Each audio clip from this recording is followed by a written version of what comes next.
kind of has that feel, and we were talking earlier, like the Baltimore-Kansas City rivalry in sports has been so one-sided with the Royals taking care of the Orioles, the Chiefs taking care of the Ravens. There's like one victory for Baltimore. And I'm listening to their stations this week, and you could just hear the in their voices, like they're beside themselves in Baltimore because of what's going on. And now you got to face the big bad Chiefs at Arrowhead Stadium. Somehow they're a favorite in this game, but this is not the Baltimore team, Mitch, that we're used to for 30 years. Not on defense, and yet they've got talented guys. Now getting Van Noy back will help them, Bob. But up front, they're beaten up. Metabuke's already out. Yeah. I don't know if Travis Jones is going to play, but when I got back from the Kingdom show on Monday, and so I was watching it in real time like you guys were, I just couldn't believe my eyes because basically Detroit was running 2 or 3 plays and just gashing them. And I'm like, I've never seen that in a Baltimore team, even when they've had their down years. They've always been physical and tough and gnarly. And Detroit, well, there's only been one time in Baltimore's history after, remember, the Cleveland Browns moved there, they become the Ravens. Mm-hmm. Only one time they had given up a 90-plus yard touchdown drive. They gave up 2 in one game to Detroit. So you just don't want their defense to wake up. And I think the Chiefs are going to have to get to 30 points somehow. Doesn't that feel like to you guys? Yeah, can they get the 30 points? Or are those days like officially done of those 30-point days? No, they're not officially done. Okay, in good. fact, the vibe this week has been, last week it was like it's getting close, it's getting closer, and that's even more so, I think, this week. Getting Xavier back will help. Yeah.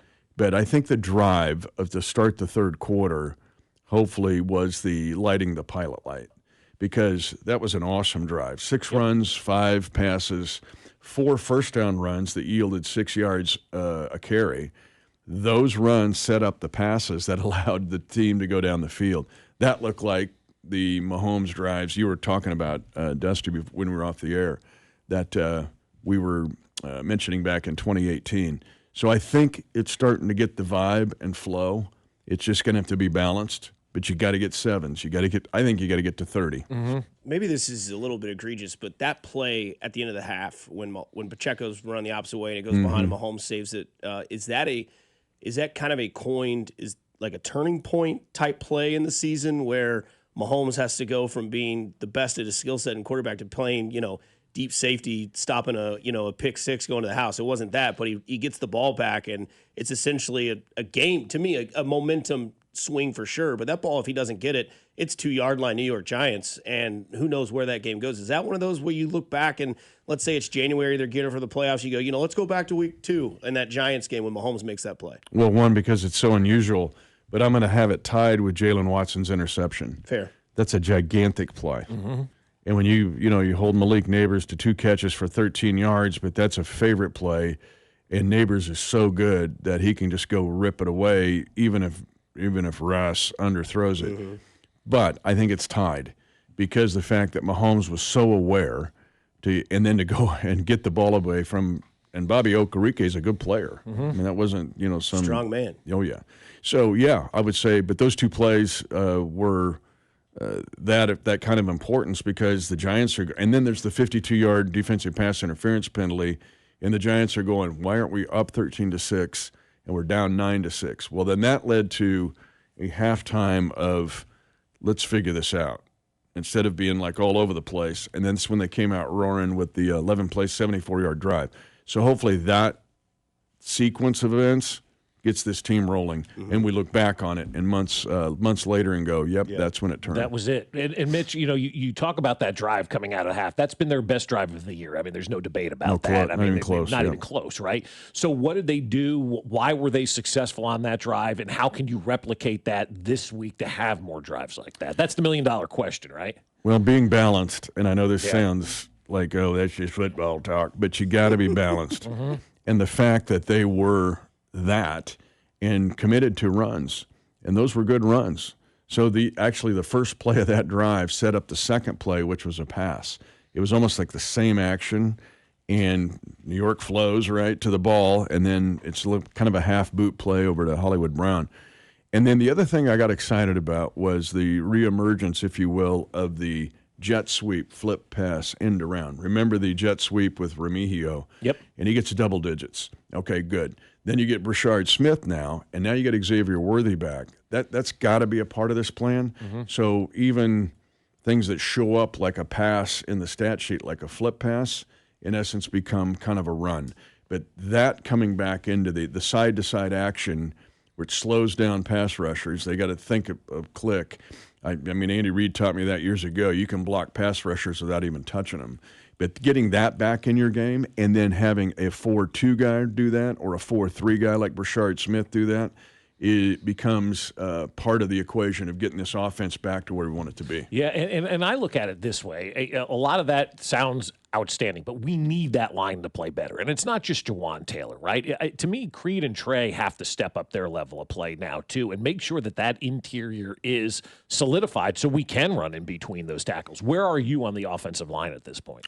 Well, I'm with you on that. I think that I would agree with you. And Cray and Treed got to be those guys to plant the flag. And neither one of those guys are rah-rah guys, slap on your shoulder pad guys, but they have their way of getting their point across. But it starts with them, I think, individually. And I'm not speaking for them here, but I know those guys pretty well. And it starts with my game. So I've got to figure out what I'm going to do and then try to influence everybody else. One of the positive signs has been the gradual improvement of Suat-Matia at left guard. If you look at it, and I was working on this last night, is the fact that really from left tackle to all the way over to right guard, there's been no sacks allowed. And but now it's getting consistent in the run game, right? Making the run block. Those guys are pretty much run blockers. I think Trey and Creed would say, let's just run the ball the first 6 times. Yeah. But still, to your point, that's where it starts, and Andy Reid would agree. Yeah. What about right tackle now? Where are we going to go with Jawan Taylor? Because everybody's now talked about him, and I put my parenting cap on now. It's almost like you're on your last straw here, man. Like one more move, and you're done. Are the Chiefs feeling that way? I can't answer that way. I was in Springfield at the beginning of the year. This is at the beginning of camp, and our affiliate in Springfield does a big blowout to start the year. I mean, they rented a theater out. It was pretty cool. But there was a guy in the front row that was like, he was going to storm the stage about Jawan Taylor. And I said, well, just hang on here a second. It's not, he's done a lot of good things. But, I mean, you just can't ignore the fact that right now he's number 1 in the league in penalties with 6. And you can't, he's just got to tighten the screws here. And I know he's trying to get advantage against pass rushers. That New York Giant front now. It's one of the best in the NFL. Oh, my gosh. Those guys are good. And Brian Burns, I would take him today, tomorrow, and the next day. Yep. All right. Still, he's looking at an edge, man. I got to gain a half-second edge here to try to win this. Not now, man. You got to lock in and line up correctly, do your job like everybody else, and get after it. But he's done it. He's done it. We just got to have him do it now in a game like this, because this game will be razor thin. We've seen now think of the Eagles game, the interception, the 14-point swing on the deflected pass, and that microscopic play turns into be huge. Well, it's going to be that way in this game too. So do you think there's more like blood in the water for a Shark and Spags with his defense against that offensive line that gave up 7 sacks, or is there more blood in the water for Patrick Mahomes and that defense that has given up 40 points twice now in 3 games? It's all of it. It's all of it, man. All of the above. It's like when I took my ACT. They said just take every answer, all of the above. You get 5 points for just putting your name. So and I got 6. I got a 6. Look at you. I got a 6. Yeah. The one answer that was all of the above, I got that. The I rest got a are, 6 too, and look at us. Look at how we're doing. I know we're both in therapy. That's great. Exactly. That's awesome. 2 days a week now. What's your copay? You got a therapist that takes copays? Where's that guy? That's none of your damn business. Well, I just got an email before I came in and say no more copays. So I do 4 payment installments over 4 weeks. Is there an ATM machine close? Klarna, you can pay on. I pay the guy cash for me. Yeah. I had a guy like that. And I'm not kidding. Therapist, he goes, "You pay me cash, I'll catch you a break." How about that? Nobody uses cash anymore. Therapists do. Yeah, they do. Dusty, there's a whole bunch of things going on to answer that question. And sorry, 38 points and 41 points, not 40 in 2 games, but you get what I'm saying. Well, I mean, these guys, 111 points, and I think that this is the best. And I was talking with Spags yesterday. We had a one-on-one, and he agreed. This is the best surrounding cast that Lamar Jackson's ever had. Bateman is better and healthy. Zay Flowers is better. And I heard you guys talking about 14 kids for Sean Alexander. Yeah, right, yeah. And you know why Zay Flowers wears number 4. Is he the 4th out of 4? He's the 4th youngest out of 14. Oh, no way. He's the 11th of 14. So that's why he wears 4? Yeah, What a he's cool the way 4th to do youngest. it. I know, Yeah, how about love that? A lot of flowers in that field. Oh, wow. Sorry. Dude.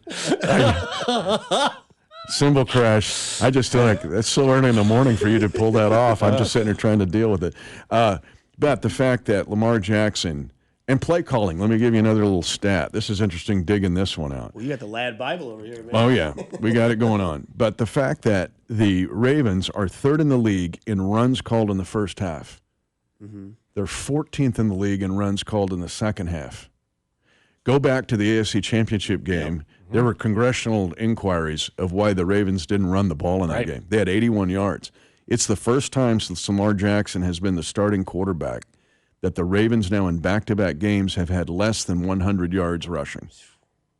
So part of your answer is the fact that, 1, will the Ravens just run it more and commit more to the run? 2, is Lamar Jackson hanging on to the ball too long? That's part of the 7 sacks, not just the offensive line. Their offensive line isn't as good as it's been. I'd say the skill guys are. And then 3, can Spags see blood in the water? But you've got to defend all points of the universe against these guys. Oh, yeah. I mean, you talked about a spy. Mm-hmm. Well, the spy takes somebody out of coverage. Right. Their tight ends are playing really well, not just Andrews. They get Likely back, and he's a weapon. We saw it last year in the opening game of the season. Right. There's just so much to defend here, and if you're going to commit a spy, which you almost do, King Henry's not going to fumble the ball this week. He'll sew it to the ventricle of his heart. Mm-hmm. So, yeah, you can get some sacks, but you've got to start in sequence here. And some of this is the Ravens. What will they commit to do or not commit to do? Yeah, well, you say he won't fumble, but he has all way. Like, that's got to be part of your game plan is to go after that ball early on Derrick Henry, right? Yeah, I almost sent you the clip that I did with Charles Omenihu this week. And the fact that remember his play in the AFC Championship game, huge sack strip fumble. Yep. And Lamar never saw him coming. This is another stat. We have played him... let me figure it out. I went back and looked. We've played him 6 times. This will be the 7th game against. This counts the playoff game. So he's 1-5 against the Chiefs, but he's given the ball away 5 times in 6 games, and so you can get the ball out from him. He's so aware of trying to make a big play that. And then you've got guys with the wingspan of Omenihu. Chris Jones has got to, come on, man, bring it. Same thing with Karlaftis, all those guys. But you can get the ball from him. You're not going to get it from Derrick Henry this week because he just won't let it happen. But defensively, somehow, in a game with this explosive an offense, you have got to steal a possession somewhere. This is going to be 8 to 9 possessions. You'd love to get 2 stops, if you can, and then a steal or 2. And so it's not just the offense trying to zero in and trying to get to 30 points. In my opinion, that's not being said in the hallways. It's just me when I look at this game. It's also the defense stealing just enough to try to keep them where they're not getting their average of 38 points a game. Yeah, this defense, though, man, they're really good. I'm talking about the Chiefs' defense. Yeah. I mean, I don't think they get talked about enough for how good a defense they truly are right now. And I know that first game against the Chargers left a lot. You know, everybody has their first impression. You see the quarterback run and Jones out of position. People are like, oh, the defense. And then you hold Philadelphia down. You held the Giants down. You know, the last 8 quarters defensively have been as good as anybody's played in the league right now. No question. That Eagles game, you hold Jalen Hurts to 16 carries on 9 runs, and that boils down, we mentioned, to just a couple of plays. But even the fade where he just throws it up, and it's a McDuffie versus Devontae Smith play, if you make that player just even knock it down, that game goes in the Chiefs' favor. Mm-hmm. But to your point, and we know McDuff will make that play more often than not, the DBs are playing much better, way better. Shamari Connor's playing way better. The DBs are big in this game because many times Spags will play 3 safeties in nickel, and those safeties become a spy, not a linebacker. The backers had a lot on their plate, but they've played really good. And then you get a guy like Omar Norman Lott, who's really changed the defense a little bit. Yeah. Because he becomes an impactful inside player. You're not just relying on Chris Jones to make those plays, and now he's stacked them up 2 games in a row. So the whole stack up, piecing it together one game to the next has been the most encouraging sign from this defense. But they're also, since the beginning of 2023, they're the number 1 defense in the league in scoring defense. You don't hear that stat from the narratives nationally. Nope. And they've only given up 18 points a game on an average. And that's all of 23, all of 24, and 3 games into 25. Yeah, that's the insane thing right there. I think Matt McMullen tweeted about that earlier in the week about, the last 34 games or whatever it is, the Chiefs defense has given up less than 3 scores per game, right? And you're right, the Nationals are not talking about that. It's all about the doom and gloom because that's what gets clicks. That's what gets people riled up. The Chiefs are the Yankees. We all know that now. You want to see them fall, so you're going to skew everything and tell everybody that they're no good. Meanwhile, they got a team that's not giving up 3 touchdowns per game. I mean, that defense is not getting, back to Dusty's flowers, they're not getting enough flowers for how good they've been. No question. And it's happening front to back. But I'm also going to tell you, it's going to take all of that to beat these guys because they're offensively, I think the Ravens are exceptional. Yeah, I want to get into Xavier Worthy. Because what I'd like to see is that we have seen the emergence of Thornton being able to go down there and Mahomes kind of get back to that effort. He's down there. I'll give him a chance. I would like to see the run game obviously evolve in this offense with a team that's given up a ton of rushing yards, that defensive line that's super banged up coming into this. But like dream scenario, like focus Dusty here, first play of the game, play action, and send both those cats just down the field and see which one of those safeties cheats. And if you get, Marlon Humphrey or whoever to, go to one side, launch it up, because I think this is one of those games, obviously a playoff field type game, but if you come out, Buster Douglas this thing, hit him right in the mouth, and then all of a sudden it's like, oh, shoot, they're here, they're ready to go, this offense is back. Not only that, you build confidence in Taylor, you build confidence in Simmons, and the biggest games that Josh Simmons is going to play in his life. Mahomes builds that confidence of being able to stay back there and keep the feet calm. And then all of a sudden, it's like, okay, this is Xavier Worthy and Thornton on the same field. This is what this offense can be. This is a sneak peek of like maybe your 2 and 3 receiver coming when Rashee Rice comes back. And maybe that kind of opens the floodgates, gets that playoff field coming back to it, and maybe the confidence builds enormously after a play like that. I'll take your Buster Douglas analogy, but I'm going to take it. I'm going to take a shot. I'm going to give a shot to the ribs because I'm going to run an Xavier Worthy jet sweep first. Now you and Bob. And he may get the corner like he did last year for 21 yards and a touchdown. Oh, against the Ravens. That's right. Or a 35-yard touchdown he had. Oh, against the Ravens. And that was on Marlon Humphrey's side, if I'm not mistaken. Now, what I do off of that, then with that action, you just put that in the thought process of that defense. Now you're opened up a couple plays later to find Tyquan Thornton down the field, even off play action off the jet sweep. Catch my drift here? Like and your jet sweep may get you 20 to 30 yards, even with a Brashard Smith or an Xavier Worthy. The thing about Tyquan Thornton is he has now done this 3 games in a row. This isn't a flash, and you're going, oh, man, that was a cool play. Right. And the fact that he did that back-to-back against the Giants, he gets 34 yards. Oh, he didn't complete the catch, and you come right back. The analogy is you've run the 400-meter prelims, and now you got to run the finals right after that. And you run your finals race better because that's an incredible catch. An incredible throw, too, that I don't think we no, talk about. We take that for granted. We really do. That throw was, But back to Dusty's point, Tyquan Thornton, in a baseball analogy, if he's now becomes your 4th or 5th starter, you got a really good rotation. But you can set things up sequentially with him now because we know he'll run a route, we'll know he'll make a tough catch, and we know he can get behind the defense. But just sending 4 verts down there and try to get something to him, I think there's a way to get to what you want to do, but instead of taking the shot at the jaw, I might take a couple jabs at the ribs. Yeah, I'm kind of there, too. I said I want to see Xavier Worthy on a jet sweep more than anything, right? Just run by that defense. And, as you know, if these guys are pass rushing right by him, and the defensive line is rendered useless at that point in time. And so you can do that. Now, all of a sudden, Xavier Worthy gets that jet sweep, that run. The defense is like, all right, now we got to consider that. We got to think about that. We used to talk about it all the time and still do. Like, you do stuff in preseason games or, you show some stuff maybe in a game that maybe you're not going to use, but it makes the other team think. Like the Chiefs do a great job of making the other team prepare for stuff that they're never going to see. Well, and I think the Bosa boys wake up in the middle of the night and see jet sweeps. They see McKinnon running under their armpit for a touchdown, or when Max Crosby's at the tap parlor, he's thinking of the jet sweep going right by him. but that side to side also helps your inside run game. Right. But I like Dusty's point, the fact that you now have Thornton, who is that guy who doesn't have to be Xavier Worthy to run by your defensive third level. Yeah. But you get the ball to him in unique ways where he can complete that play. No doubt, Mitch. We appreciate the time with you today.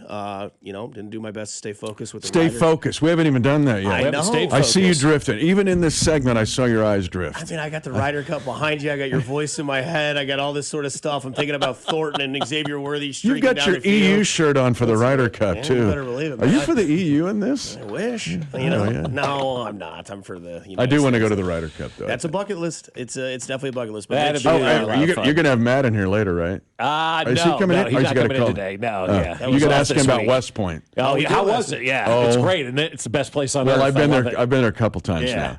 Oh my gosh! I love it there.